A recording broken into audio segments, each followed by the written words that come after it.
warahmatullahi wabarakatuh. Perkenalkan, saya Sutaria Aryaningsih SPD dari SD Negeri 003 Batu Aji, calon guru penggerak Angkatan 7 Kota Batam. Pada saat ini saya bersama Ibu Sri Nurelawati SPD SD. Beliau adalah kepala sekolah dari SD Negeri 003 Batu Aji, di mana tempat saya mengajar. Pada hari ini, Ibu, terima kasih atas waktu dan kesempatannya menerima saya. Pada hari ini, saya akan melaksanakan mempraktekkan tugas pada modul 3.1, yaitu wawancara terkait pengambilan keputusan berdasarkan nilai-nilai kebajikan dari dilema etika dan moral pada kasus-kasus yang Ibu hadapi selama Ibu menjadi pemimpin di sekolah. Baik Ibu, yang pertama, selama ini bagaimana Ibu dapat mengidentifikasi kasus-kasus yang merupakan dilema etika atau bujukan moral? Baik, terima kasih Bu Nini Sutaria yang pada hari ini melaksanakan wawancara kepada saya tentang dilema etika dan bujukan moral dalam pengambilan keputusan di SD Negeri 003 Batu Aji. Yang pertama, dalam mengidentifikasi permasalahan yang terjadi, secara otomatis sebagai pimpinan itu harus menjalankannya dengan selalu berpikiran positif, bahwa tidak ada masalah ataupun sesuatu yang harus melibatkan pengambilan keputusan tidak boleh dilaksanakan secara tergesa-gesa atau terburu-buru. Kita harus menyikapinya dengan baik dan harus diselesaikannya dengan cara baik. Dilema etika dan juga bujukan moral itu pasti terjadi di setiap satuan pendidikan.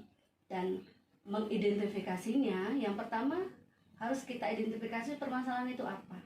Yang kedua, siapa saja yang terlibat. Yang ketiga, alternatif solusi yang akan kita laksanakan. Dan yang keempat, pengambilan keputusan. Yang kelima adalah refleksi.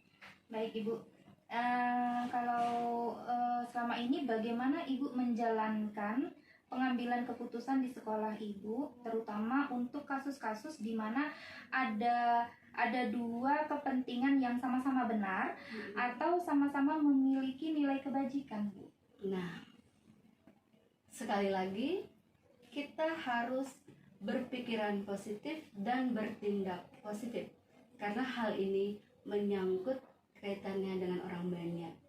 Untuk itu, yang pertama sudah pasti kita harus menentukan dulu siapa nih dalam hal ini yang akan kita ajak untuk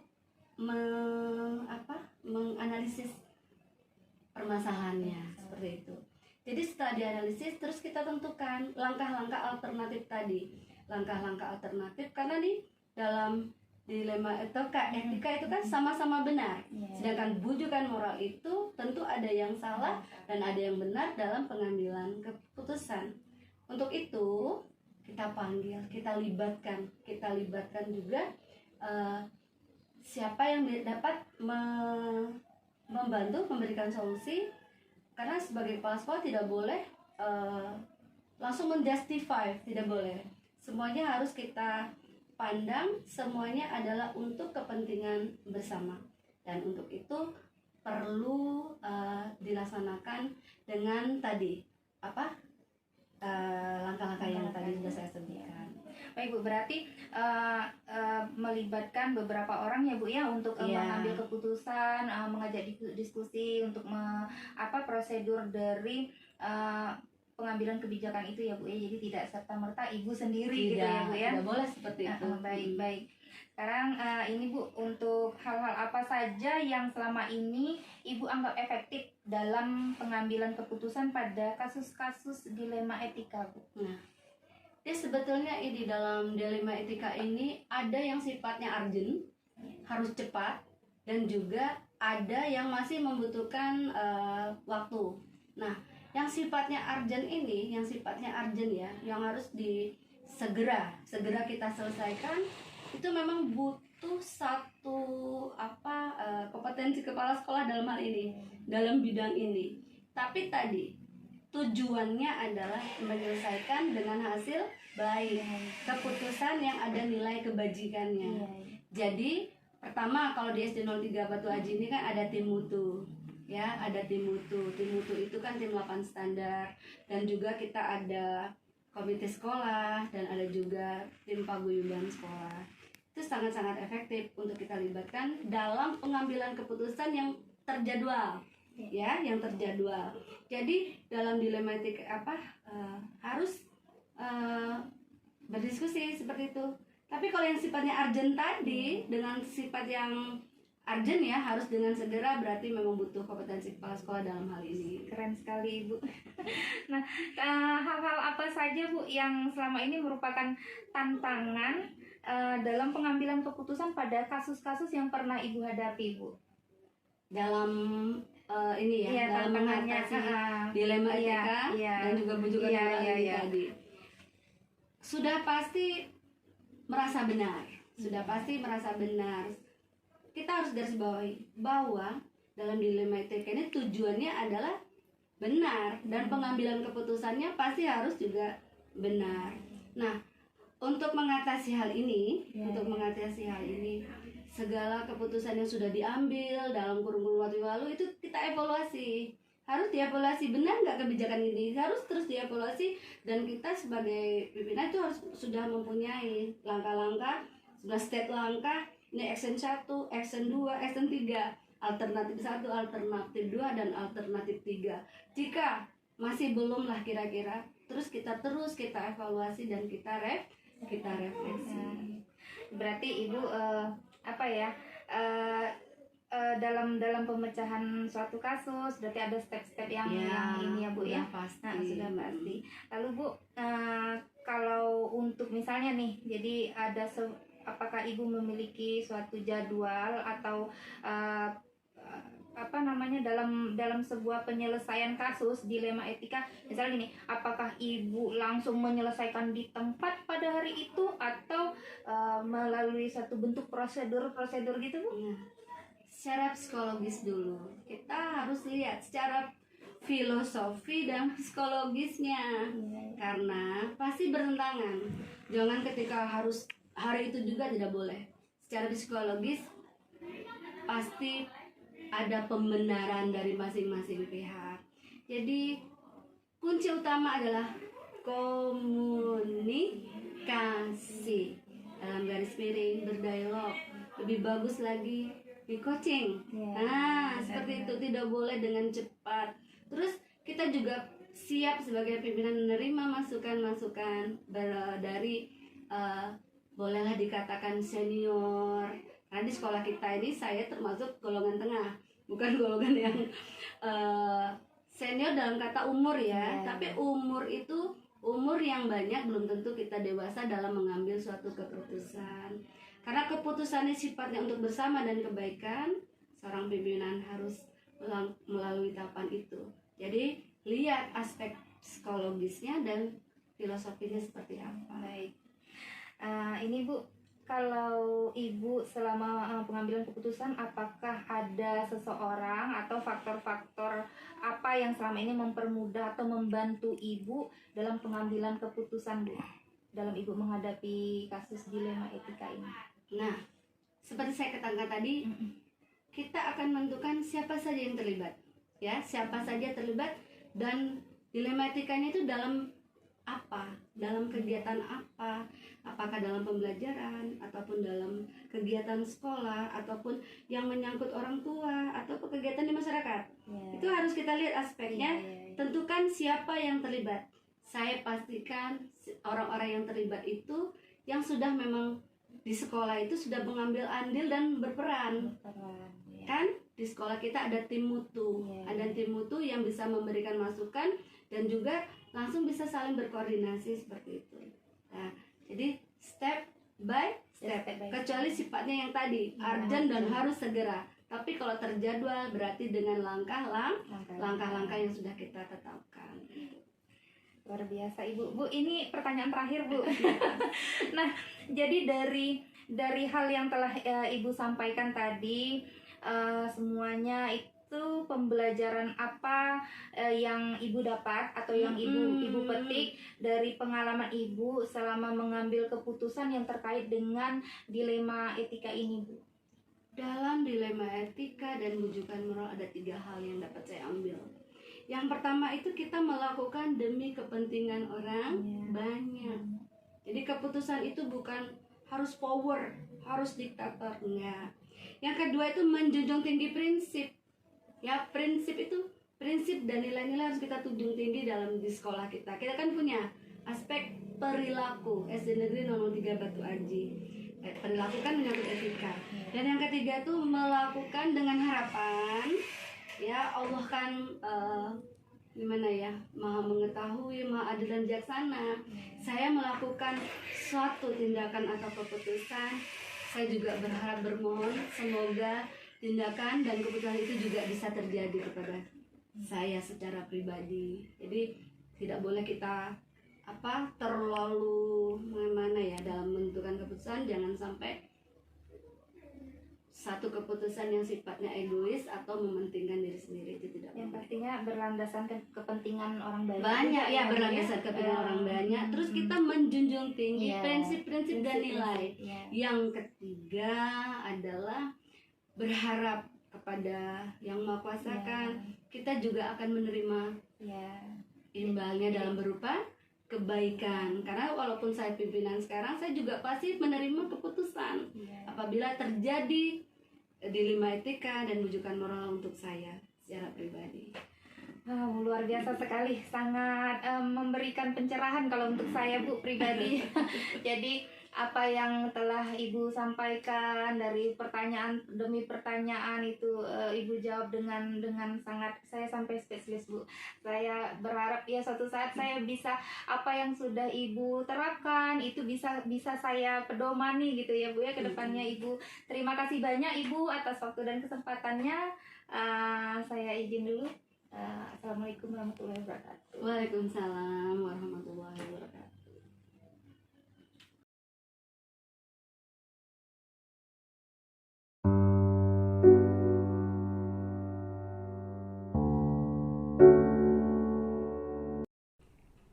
Assalamualaikum warahmatullahi wabarakatuh. Perkenalkan, saya Sutaria Arianingsih dari SD Negeri 003 Batu Aji, calon guru penggerak angkatan 7 Kota Batam. Pada hari ini saya bersama Bapak Samiun SPD sebagai Kepala Sekolah SD Negeri 011 Sagulung. Pada hari ini saya akan praktek pengambilan keputusan di sekolah yang mengenai dengan dilema etika dan bujukan moral. Baik Bapak, selamat siang. Ibu Ning Pak. Ibu Ning Ya, panggilannya Bu Ning ya? Iya, Ibu Ning saja Bapak. Baik Bapak, terima kasih atas waktu dan kesempatannya. Nah, di sini Pak saya akan bertanya kepada Bapak terkait dilema etika dan bujukan moral. Bagaimana Bapak mengambil keputusan terkait kasus-kasus yang ada di sekolah Bapak? Bagaimana Bapak selama ini mengidentifikasi kasus-kasus yang merupakan dilema etika atau bujukan moral? Baik, terima kasih Ibu Ning. Jadi ini kasus dilema etika dan bujukan moral ini itu di setiap sekolah itu pasti ada. Nah, jadi bagaimana saya mengidentifikasinya? Tentunya yang pertama itu kita harus melihat kasusnya. Kita telaah dengan tenang kasus seperti apa kasusnya. Setelah itu kita melihat fakta-fakta yang ada, kenapa kasus dilema dan bujukan moral itu terjadi. Bapak, untuk yang selanjutnya Pak, bagaimana Bapak menjalankan pengambilan keputusan di sekolah Bapak, terutama untuk kasus-kasus di mana ada kedua kepentingan yang sama-sama benar atau sama-sama memiliki nilai kebajikan, Pak? Ya baik, jadi setiap dilema etika itu kan bisa kedua-duanya benar, bisa juga benar, tapi salah yang kita lakukan. Nah itu yang pertama adalah yang pertama sekali ya kita yang harus melihat kasus itu seperti apa, permintaan penyelesaian kasus itu seperti apa.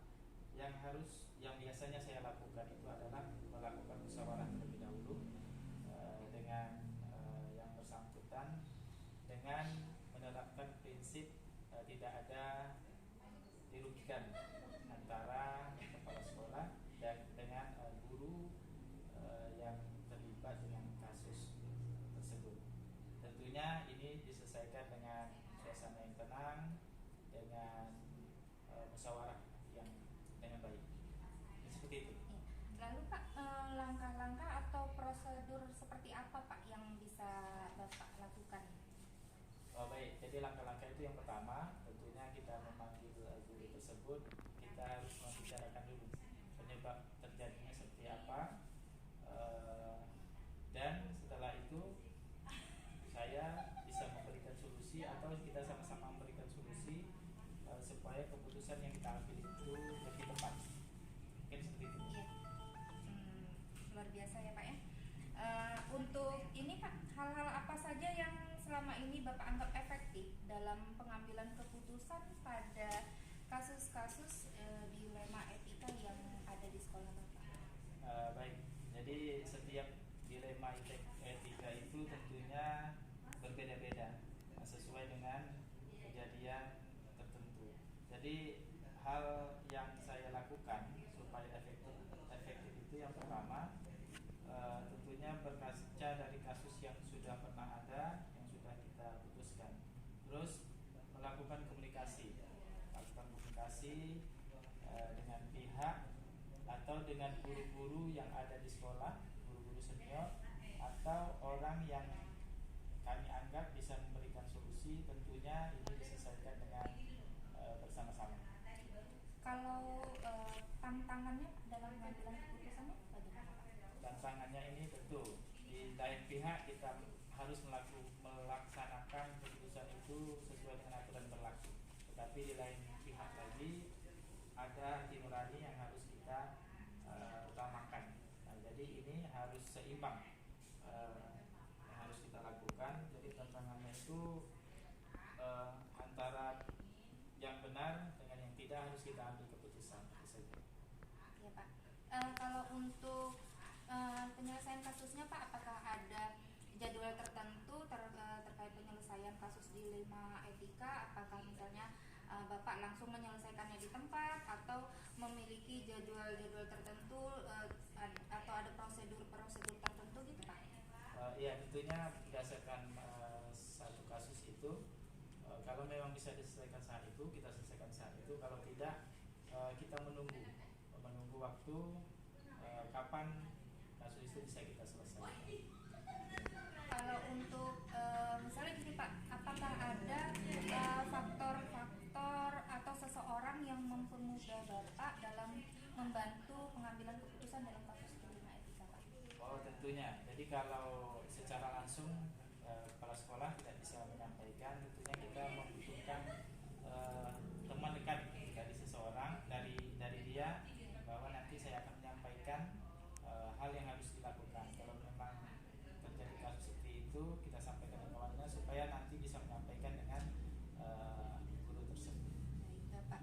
Nah dari hal yang telah disampaikan tadi semua itu kan Pak, pembelajaran apa yang Bapak petik dari pengalaman pengambilan keputusan dilema etika yang Bapak miliki?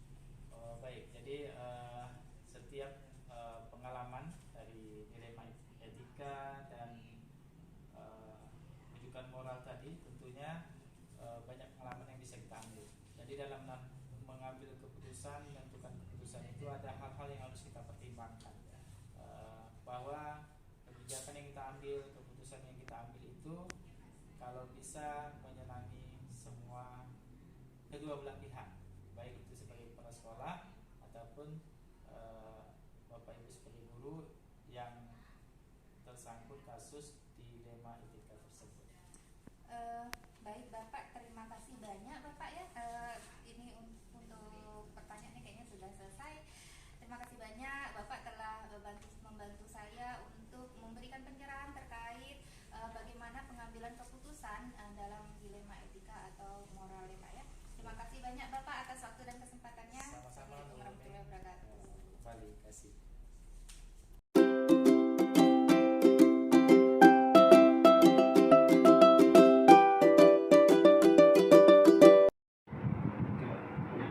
Oke.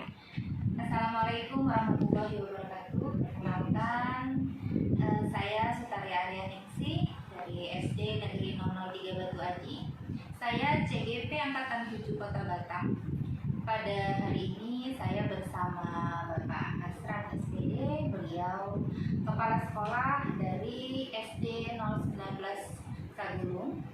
Pada hari ini saya akan melakukan praktek wawancara terkait pengambilan keputusan dari dilema etika atau rujukan moral yang mempengaruhi dengan nilai-nilai kebajikan. Bapak, terima kasih banyak atas waktu dan kesempatannya untuk saya melakukan wawancara terkait tugas kami Pak dari modul 3.1 ini. Bapak, di sini saya akan bertanya kepada Bapak, bagaimana Bapak dapat mengidentifikasi kasus-kasus yang merupakan dilema etika atau rujukan moral yang ada di sekolah Bapak? Baik, terima kasih atas pertanyaan Ibu. Tentunya dalam menyelesaikan kasus-kasus di sekolah kami tentunya banyak Bu, tapi mungkin di sini saya spesial saja. Harusnya mengidentifikasi dulu kasusnya, apa permasalahannya, sehingga nanti kalau kita sudah identifikasi kasus tersebut kita bisa tahu alur-alurnya untuk menyelesaikan. Tentunya dalam hal ini penyelesaian tidak terburu-buru, sehingga nantinya ketika kasus-kasus tersebut kita sudah ketahui untuk menyelesaikannya bisa dapat terselesaikan dengan baik. Seperti itu. Ya Pak, jadi kalau selama ini bagaimana Pak Bapak menjalankan pengambilan keputusan di sekolah Bapak, terutama untuk kasus-kasus di mana ada dua kepentingan yang sama-sama benar atau sama-sama memiliki nilai kebajikan? Baik, Bu. Yang tentunya dari melihat dari dua dilema kasus yang ada sama-sama benar, tapi kita harus membutuhkan salah satu yang mungkin yang terbaik yang kita ambil, sehingga nantinya dalam menyelesaikan kasus tersebut tidak kita merugikan di salah satu pihak atau pihak lain. Dan dalam hal ini tentunya saya harus melihat dari apa kasus tersebut, sehingga nantinya kita selesaikan bersama-sama dalam kegiatan tersebut yang hubungannya dengan merespon apa kasus yang ada, sehingga dari kasus-kasus tersebut tentunya kepentingan-kepentingan yang ada di situ tidak merugikan salah satu pihak. Seperti itu. Ya Pak, lalu Pak langkah-langkah atau prosedur seperti apa yang biasa Bapak lakukan selama ini?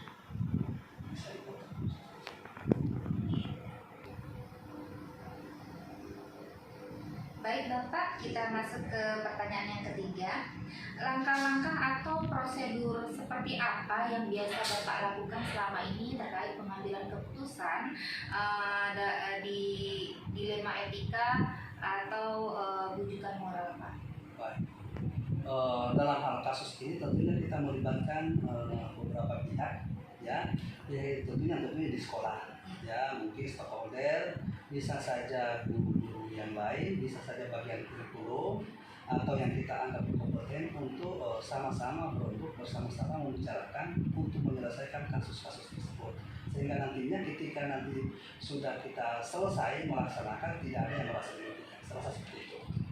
Ya Pak, kalau untuk ini Pak, hal-hal apa saja yang selama ini Bapak anggap efektif dalam pengambilan keputusan pada kasus-kasus dilema etika yang ada di sekolah Bapak? Tentunya dalam pengambilan keputusan pada kasus-kasus dilema etika itu yaitu harus menyelidiki apa permasalahannya, apa kasusnya dulu yang harus kita telusuri dulu. Jadi kalau kita sudah telusuri, sudah ketahui, baru bisa kita menyelesaikan per item apa kasus tersebut kepada rekan kita atau kasus yang ada di sekolah seperti itu. Ya, kalau untuk apa saja Pak tantangan dalam pengambilan keputusan pada kasus-kasus itu Pak? Tantangannya tentunya banyak Bu. Tentunya mungkin rekan-rekan kita kurang menerima dengan baik kan seperti itu. Itu tantangan juga. Iya. Itu tantangan dari di dalam sekolah kan gitu. Nah tentunya kita ada juga tantangan dari luar. Tapi kita akan bicara hubungan kasus yang ada tantangannya di dalam. Tentunya secara individu mungkin tidak menerima. Tapi kalau kita sudah memberikan pengarahan, masukan, memberi pembinaan, saya rasa mungkin bisa diterima dengan baik. Iya ya Pak. Ini Pak, untuk pertanyaan keenam Pak, apakah Bapak memiliki jadwal tertentu dalam sebuah penyelesaian kasus dilema etika? Misalnya, apakah Bapak langsung menyelesaikannya di tempat atau memiliki sebuah jadwal untuk menyelesaikannya? Ada bentuk atau prosedurnya seperti apa gitu Pak yang Bapak jalankan? Tentunya dalam menyelesaikan bisa kita menjadwalkan, karena kalau kita langsung menyelesaikan kemungkinan mungkin ada kegiatan-kegiatan lain kepala sekolah. Kita jadwalkan dulu dalam menyelesaikan, sehingga nanti kalau sudah kita jadwalkan bisa tersusun dengan rapi dalam hal menyelesaikan kasus tersebut. Dalam hal jadwal tersebut nanti kita akan konfirmasi kepada hal-hal yang berhubungan dengan yang bisa memberikan masukan kepada kita sebagai kepala sekolah, sehingga nanti kasus tersebut tentunya terarah dan terstruktur dan terselesaikan dengan baik. Ya. Gitu. Apakah ada seseorang atau faktor-faktor apa yang selama ini mempermudah Bapak atau membantu Bapak dalam pengambilan keputusan terkait kasus dilema etika ini Pak? Tentunya faktor-faktor yang mendukung mungkin yang membantu banyak. Rekan-rekan kita majelis guru bisa, guru-guru yang kita anggap bisa atau profesional atau senior di sekolah itu bisa, mungkin bagian kurikulum juga bisa, mungkin juga komitenya bisa. Kita meminta masukan atau meminta masukan kepada mereka dalam kasus-kasus apa yang tentunya masukan tersebut berguna untuk memecahkan masalah yang akan kita hadapi seperti itu. Ya, Pak. Ini pertanyaan terakhir Pak. Jadi gini Pak, dari apa yang telah disampaikan dari semua kasus yang pernah Bapak hadapi, pembelajaran apa yang dapat Bapak petik dari pengalaman Bapak mengambil keputusan dilema etika ini Pak? Tentunya dalam hal pengalaman yang kita laksanakan, pertama setiap kasus harus kita laksanakan dengan tenang, bertanggung jawab, kan seperti itu. Iya. Nantinya hasil yang kita sepakati atau yang kita selesaikan tentunya dapat memuaskan mungkin semua pihak, sehingga nantinya dengan rasa tanggung jawab yang kita berikan, kasus yang kita selesaikan dapat dipertanggungjawabkan secara moral atau secara umum kepada rekan-rekan kita. Saya rasa seperti itu. Iya Pak. Baik Bapak, terima kasih Bapak atas pencerahannya. Alhamdulillah wawancara saya kepada Bapak telah selesai. Sekali lagi semoga apa yang telah Bapak sampaikan dapat saya terapkan insyaallah ke depannya dalam pengambilan keputusan yang terkait dengan dilema etika atau rujukan moral ya Pak. Terima kasih banyak Bapak. Assalamualaikum warahmatullahi wabarakatuh.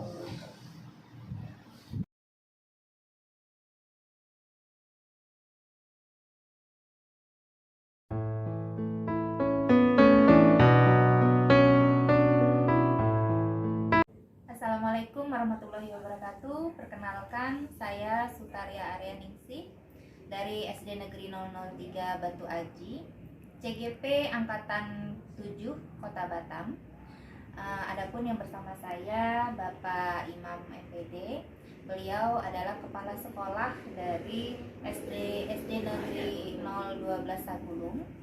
Pada hari ini saya akan praktek wawancara terkait pengambilan keputusan berdasarkan nilai-nilai kebajikan, dilema etika atau rujukan moral. Bapak, Assalamualaikum Pak. Waalaikumsalam warahmatullahi wabarakatuh. Terima kasih Bapak atas waktu dan kesempatannya memberikan saya peluang untuk melakukan praktek wawancara. Adapun ini tugas kami Pak di modul 3.1 terkait pengambilan keputusan berdasarkan nilai-nilai kebajikan. Di sini saya akan bertanya kepada Bapak, melakukan wawancara kepada Bapak. Nah, bagaimana Bapak mengambil keputusan di sekolah Bapak terkait kasus-kasus yang ditemukan? Begini Bapak, selama ini bagaimana Bapak dapat mengidentifikasi kasus-kasus yang merupakan dilema etika atau rujukan moral yang ada di sekolah Bapak? Kalau ada solusi biasanya kalau ada masalah saya tanya dulu kepada teman sejawat, benarnya seperti ini, istilahnya tidak dengar serta merta gitu. Tidak dari sebelah pihak saja Enggak, ya Pak iya, ya. Baik Pak, lalu bagaimana Pak Bapak menjalankan pengambilan keputusan di sekolah Bapak, terutama untuk kasus-kasus di mana ada dua kepentingan yang sama-sama benar atau sama-sama memiliki nilai kebajikan Pak? Seperti disampaikan tadi, ada kasus yang istilahnya dua benar ya Bu ya. Itu saya melihat dari segi mana yang lebih utama. Nah, kemudian di mana yang satu mungkin berefek kepada teman yang lain atau orang lain, mungkin itu yang lebih saya ambil dulu daripada ke pribadi. Contohnya misalnya seorang itu jarang hadir gitu kan, tapi yang lain kan kalau kasus yang lain itu menyangkut pada yang lain, itu lebih saya utamakan daripada yang satu itu. Berarti dari skala prioritasnya Iya, ya Pak? prioritasnya kita lihat dulu. Ya, langkah-langkah atau prosedurnya seperti apa yang biasa Bapak lakukan Pak? Pertama saya bertanya sama teman istilahnya yang senior lah kan, benar. Kemudian berikutnya kalau itu benar, itu saya panggil guru tersebut, saya sarankan begini-begini. Kalau tidak, misalnya 3 kali disarankan tidak bisa, saya langsung beri surat teguran lisan tapi lisan tapi ada ditulis, bukan lisan ngomong-ngomong. Tadi kan lisan ngomong, lisan tertulis. Nanti 3 kali lisan tertulis, saya tak mempan, saya kasih surat teguran tertulis. Nah, teguran tertulis itu tak mempan juga, baru kasih SP 1. Ya gitulah Ya, baik yang Pak. saya lakukan. Ya. Hal-hal apa saja yang selama ini Bapak anggap efektif dalam pengambilan keputusan pada kasus-kasus dilema etika yang ada di sekolah Bapak? Apa tadi? Hal-hal apa saja yang selama ini Bapak anggap efektif dalam pengambilan keputusan pada kasus-kasus dilema etika yang ada di sekolah Bapak? Ya, hal-halnya itu pertama, untuk keputusan kita harus lihat dulu apa permasalahan guru tersebut, kemudian kita tanyakan kepada yang dianggap guru senior, kemudian juga kita melihat data yang kita ada, kehadiran. Kalau misalnya kan kehadiran itu kami memang sudah pantau itu, baik segi tertulis, pinjer, kemudian itu direkap, saya sampaikan lagi, kemudian masalah administrasi juga langsung nyambung ke komputer saya, misalnya gitu. Berarti Bapak melakukan analisis ya Pak Iya, ya? Kemudian melakukan analisis kasus itu ya Pak ya? Iya. Baik, untuk selanjutnya gini Pak, hal-hal apa saja yang selama ini merupakan tantangan Bapak dalam pengambilan keputusan pada kasus-kasus dilema etika yang ada di sekolah Bapak? Kalau kita mengambil keputusan itu artinya segi pihak kita untung, segi pihak kita tidak untung. Jadi bisa menguntungkan seseorang dan bisa merugikan seseorang. Jadi misalnya diputuskan guru tersebut, tentunya akan berpihak negatif sama guru tersebut. Tapi ini untuk kemajuan sekolah. Nah, itulah dilemanya tuh. Kita harus berhadapan moral kita, hati kita sama guru tersebut. tidak langsung langsung main hukum sendiri gitu, enggak. Memang kita perhatikan dulu karena saya udah pernah digitukan, jadi merasa ada pertimbangan-pertimbangan Iya. ya Pak ya. Jadi bagaimana keputusan Bapak itu nanti pada akhirnya ada sama-sama enak lah gitu ya Pak ya. Istilahnya apa kata orang lain tuh, narik rambut supaya nggak aneh. Iya. Baik Bapak. Nah, apakah Bapak memiliki sebuah jadwal, misalnya jadwal tertentu dalam menyelesaikan suatu kasus dilema etika, misalnya apakah Bapak langsung menyelesaikannya di tempat atau memiliki satu jadwal untuk menyelesaikan dalam bentuk apa atau pakai prosedur yang bagaimana gitu Pak? Oke. Kalau jadwal ini memang tidak terjadwal, tapi kalau sudah istilahnya kasus itu berjalan, itu tadi mungkin pertama ditegur itu kan, itu caranya, baru dikasih lisan tertulis, baru SP1 itu pun langsung saya sampaikan ke pimpinan, minta pengawas, terus baru sampai ke dinas lah. Berarti ada alurnya Iya. ya Pak ya. Oh iya baik. Ini Pak, adakah seseorang atau faktor-faktor yang yang selama ini mempengaruhi atau membantu Bapak dalam pengambilan keputusan dalam kasus-kasus dilema etika ini Pak? Oh ya, kalau orang yang spesial itu tidak ada, tapi saya mencari yang istilahnya yang senior, pertama senior lama di sini, kemudian sesama umur. Sering saya bertanya, saya panggil, ini macam mana Bu, ini kan apa gini.